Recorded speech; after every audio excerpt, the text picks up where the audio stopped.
Hello friends, મારી kitchen ચેનલમાં આપનું હાર્દિક સ્વાગત છે। આજે આપણે બનાવીશું રીંગણ અને દહીંની રસોઈ। જેને રીંગણ ન ભાવતા હોય એને પણ ખાવામાં ટેસ્ટી લાગે છે એવી છે આપણી આજની રસોઈ। સૌપ્રથમ તો આપણે દહીં રીંગણ બનાવવા માટે 200 ગ્રામ જેટલા આપણે રીંગણ લેવાના છે। આ સાઇઝના જ લઈશું। એને આપણે કટ કરી લેવાના છે, એની સ્લાઇસ બનાવી દઈશું। એકદમ મીડિયમ સાઇઝ, ના પતલી કે ન જાડી એવી સ્લાઇસ બનાવવાની છે। આવી રીતના હું મારા બધા જ રીંગણ કટ કરી લઈશ।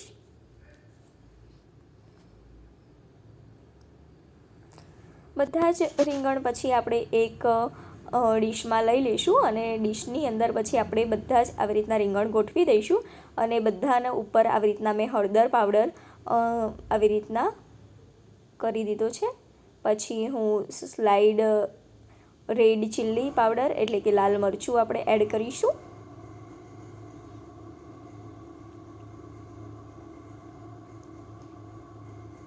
ત્યાર પછી આપણે સ્વાદ અનુસાર મીઠું પણ એડ કરી લઈએ।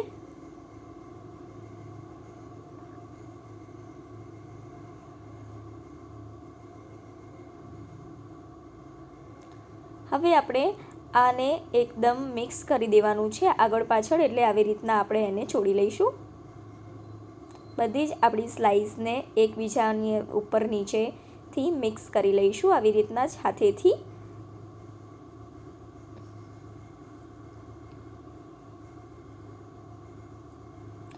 આ કર્યા પછી આપણે 5 થી 10 મિનિટ એને એમ જ રેસ્ટ માટે મૂકી દેવાનું છે। ત્યાં સુધી આપણે બીજું જોઈ લઈશું। આપણું તેલ એડ કરી લઈશું અને જે 10 મિનિટ પછી આપણી સ્લાઇસ છે એને આપણે આવી રીતના તળી લેવાની છે, સોલો ફ્રાય કરવાની છે।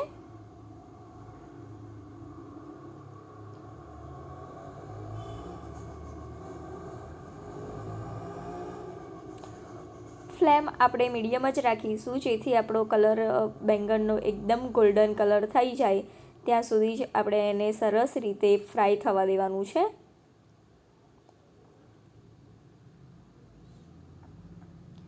હવે એ જ તેલની અંદર આપણે જીરું એડ કરીશું 1 ટેબલ સ્પૂન, અને લસણ અને મરચાંની પેસ્ટ અને 2 જેટલા લીલા મરચાં એડ કરીશું।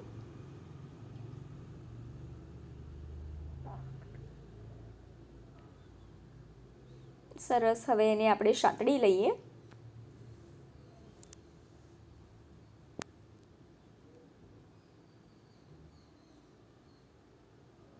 હવે આપણે લઈશું ખસખસની પેસ્ટ બનાવવાની છે આપણે 2 ચમચી જેટલો ખસખસ અને એનું પાણી એડ કરી અને મેં ગ્રેવી બનાવી દીધી છે અને એને આપણે અહીંયા એડ કરીશું ગ્રેવી માટે। 2 થી 3 મિનિટ આપણે એને થવા દઈશું। પછી એની અંદર હળદર પાવડર એડ કરીશું 1.5 ટેબલ સ્પૂન,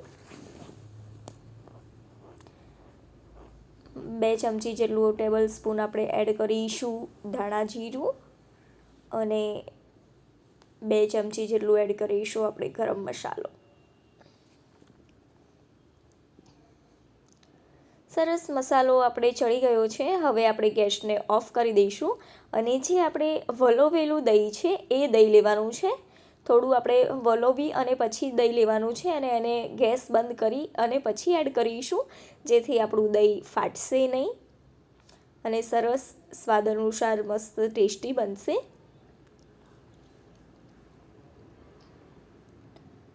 1 ટેબલ સ્પૂન આપણે શુગર એડ કરીશું, જે આપણા ખાટા સ્વાદને બેલેન્સ કરે છે, અને સ્વાદ અનુસાર આપણે મીઠું એડ કરીશું।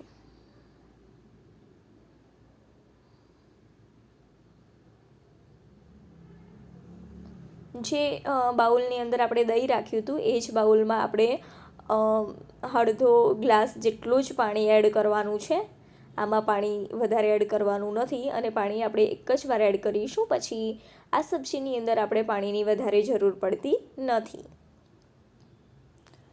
જેને પણ દહીં નહીં ભાવતું હોય કે રીંગણનું શાક નહીં ભાવતું હોય, એને સરસ રીતે ટેસ્ટી રીતે આ શાક ભાવવા લાગશે એવી હું ગેરંટી આપું છું। તમે એકવાર બનાવી જુઓ અને મને કોમેન્ટ કરો કે સબ્જી તમારા ઘરમાં ને બધા રીંગણનું ભાવે છે કે નહીં.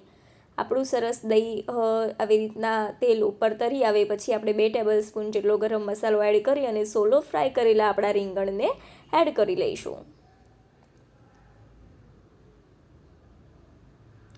હવે આને 2-5 મિનિટ સુધી જ આપણે ગેસ ઉપર રાખીશું.